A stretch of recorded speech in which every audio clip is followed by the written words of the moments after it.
नमस्ते दोस्तों, स्वागत है रक्त रविवार के एक और रोंगटे खड़े कर देने वाले किस्से में। आज की कहानी है एक ऐसी लड़की की जिसकी जिंदगी एक मुंजिया ने नरक बना दी। ये सच्ची कहानी है एक हिंदू गांव की, जहां डर और भक्ति एक ही सांस में बसते हैं। तो अपने दिल को थाम लीजिए, अकेले मत सुनिए और रक्त रविवार को सब्सक्राइब करना न भूलिए। चलिए कहानी शुरू करते हैं। कहानी शुरू होती है उत्तर भारत के एक पुराने गांव में, जहां मराठी और हिंदी संस्कृति का संगम था।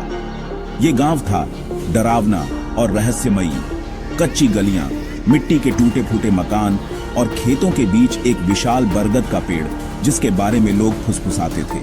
सुबह मंदिर की घंटियां और भजन की स्वर लहरियां हवा में तैरती थीं, मगर रात को सन्नाटा ऐसा कि सांसें भी सुनाई देती थीं। लोग कहते, उस बरगद के पेड़ के पास रात को मत जाना, वहां मुंजा भटकता है।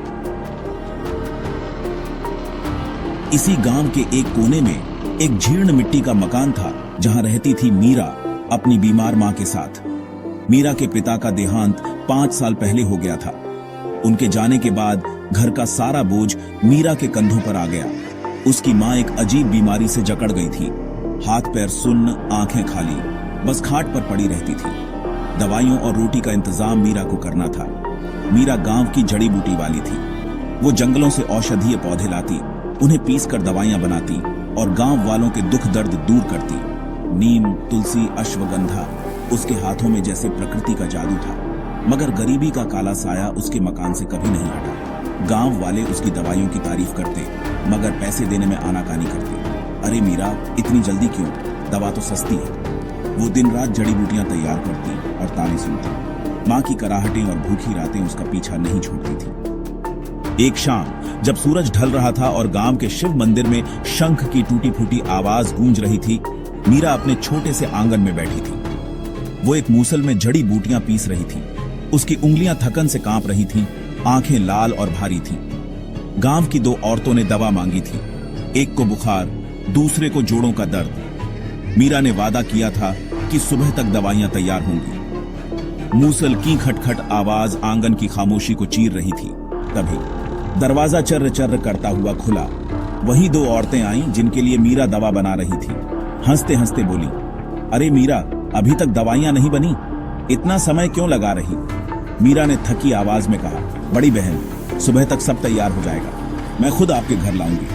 हिम्मत जुटाकर बोली, प्लीज पैसे अभी दे दीजिए, मां की दवा लेनी है। औरतों ने ठाका लगाया, अरे इतनी जल्दी क्या, परसों दे देंगे। और बिना पैसे दिए हंसती बातें करती चली गई। मीरा का दिल टूट गया। उसकी आंखों में आंसू थे, मगर वो चुपचाप जड़ी बूटियां पीसने लगी। रात गहरी हुई और वो थककर सो गई, दवाइयां अधूरी छोड़कर। सुबह जब आंख खुली तो उसकी सांसें थम गई। आंगन में जहां उसने जड़ी बूटियां रखी थीं, अब मिट्टी के बर्तनों में काली गाढ़ी दवाइयां तैयार थीं। गंध ऐसी कि सांस रुक जाए। हर बर्तन पर अजीब से निशान थे, जैसे किसी ने नाखूनों से खुरचा हो। मीरा का दिल धड़कने लगा। ये मैंने नहीं बनाया। वो बड़बड़ाई, तो ये किसने किया?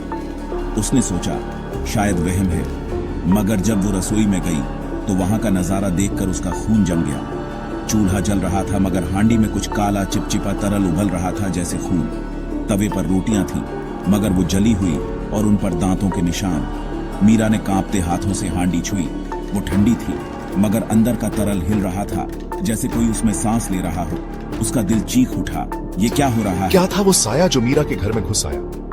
क्या बरगद का पेड़ छुपाए एक भयानक सच? जानने के लिए भाग दो। देखिए रक्त रविवार को सब्सक्राइब करें और अपनी राय कमेंट करें। अगली बार और खौफ के साथ।